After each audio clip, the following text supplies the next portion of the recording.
dictionary, girl, so they are super important. And in the course of my life, I've seen the coalition of Latino, Black, Asian, and Indigenous people be called minority, then third world, then people of color, now BIPOC, and I think what's emerging is Black and brown. So our ways of talking about ourselves change, ourselves and our mission. But I really remember this conversation I had with a Mexican American organizer here in Texas a few years ago, maybe 5 years ago.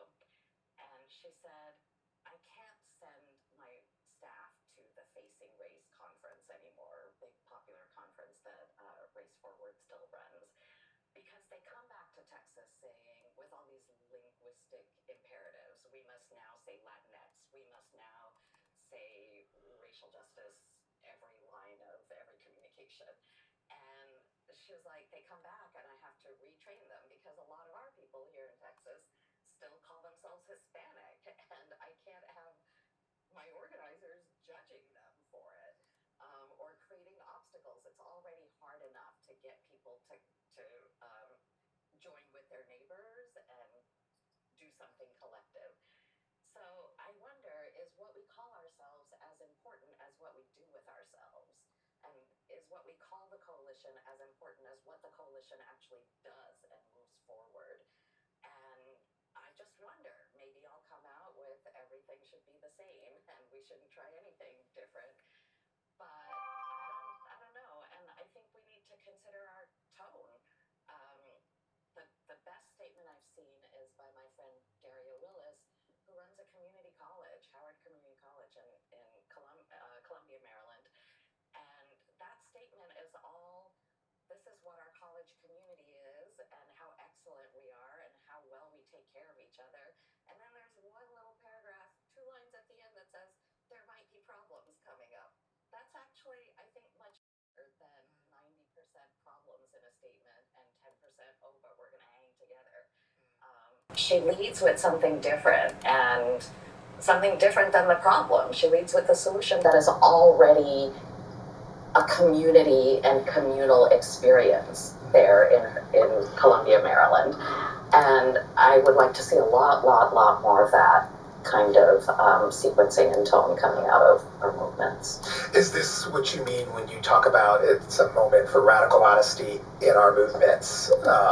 Is that what you're talking about? Is that kind of self-assessment of things that are actually also, I mean, some of the stuff that you just said is exactly what the right and the MAGA movement has demonized about the movement. So on some level, you're saying, well, maybe they got a point. I'm really not, because the point is to destroy us, and I don't want to destroy us. But I don't think we can be afraid of what they're going to do with our own self-criticism. We have to be able to be self-critical. Otherwise, how do we grow as movements, as leaders? And I don't think we can be.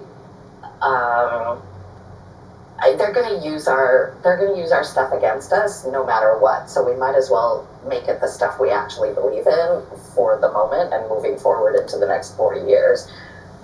It's very hard to reflect and be in a defensive posture at the same time.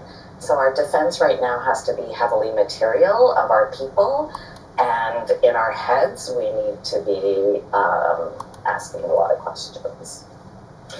You pointed out that you made the active choice to be part of social and racial justice movements 40 years ago. How'd you come to movement politics? The Black students on my campus organized me. That's what happened. Through, actually the Asian students on my campus organized me, but the Black students organized them. And so the Asian American student leaders came and got me. And actually, two of my friends really came and got me, but then it was the Asian student organizations working together with the Black student organization that pulled me into a racial justice campaign, the results of which we still see on that campus I went to Brown now, 40 years later. And then I got involved in, the same year I got involved in some women's organizing around sexual assault, what we now call rape culture, but didn't call it that at the time. And we won some things that are still on campus. It's hard for me to see this pullback, and actually a lot of the stories about women getting these your body, my choice texts and that meme going around, that is really taking me back to walking past one of the frats on my campus who during spring weekend would hold up a card with a number on it to rate every woman who walked by the frat house, which was on campus, and like right next to the cafeteria, so you couldn't like not walk by it all the time. So this is definitely painful, and yet. What was the high water mark, though? Would you say, like, where was the point where you looked up and thought, oh wow, we can change the way people think about this stuff. This feels like we are on a winning track.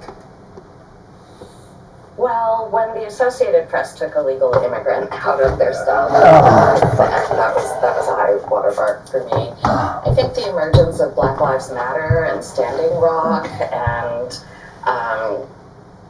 I have, being part of it and being an immigrant myself, I have many critiques of immigrant rights strategy over the years, but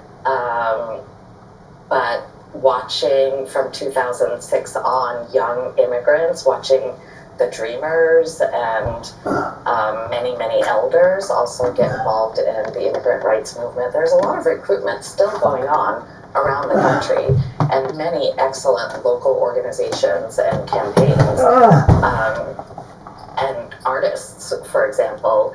So I'm fortunate to be privy to their stories every day. I'm not an investigative reporter, so I get to just see the solutions and things.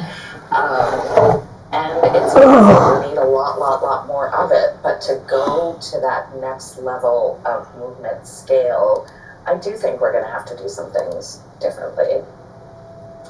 Let's hear from Uchina in Warren County, New Jersey. Uchina, welcome to the show. Am I pronouncing your name correctly? Hi. Yes, sir. Love the show. You guys are a great company on Sundays. Go ahead. I live in one of the more whiter parts of New Jersey. I'm black, and I have a lot of white coworkers. I was talking to them recently. They switched from Biden to Trump, and the big deal they complained about was they said that Biden felt like he was more radical than they thought, and he's pushing things like, obviously, as your host respectfully saying, the terminology changes. They're saying things like they're sending me to New York City because some of them are older, using terms like politically correct. How do you explain or offer a solution to voters, the Biden to Trump crowd that are saying things like, things are getting too radical, changes are too rapid? Thank you, host, and you guys have a great Sunday evening. Thank you, Gina. So people who have this sense, it connects to what you were saying, Riku, that something is too radical, largely based on some of the language. And how would you respond to that? I had this experience. I was doing training for a group of police staff for a police department in a rural, small city, and they had zero desire to hear from us, none. And they started obstructing from pretty early in the practice of sharing pronouns to start. And they were extremely bothered by the pronouns. I think they were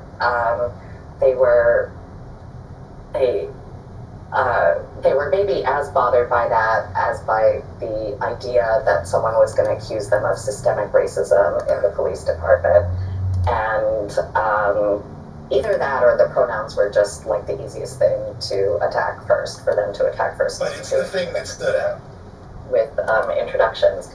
So we had lots of mess and drama, and my transgender colleague, who is black, was like, I gotta go. So I let them go, because I was like, I get it, it's okay, you go. And I had the police chief come and tell them they didn't have to stay, they can all go, because I'm like, this is not cute. And halfway through the afternoon, one of the women who had been just so resistant finally asked me, why do you do these pronouns? What is this about?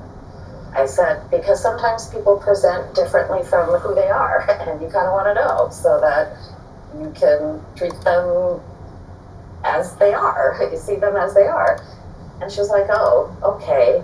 And did I convince her of anything? I don't think so. But the lesson I took is, if you're going to introduce a new idea, it is kind of important to say why a new practice is really just no one has ever experienced it before, or they're starting to, and it's still like wildly different from anything we've done before.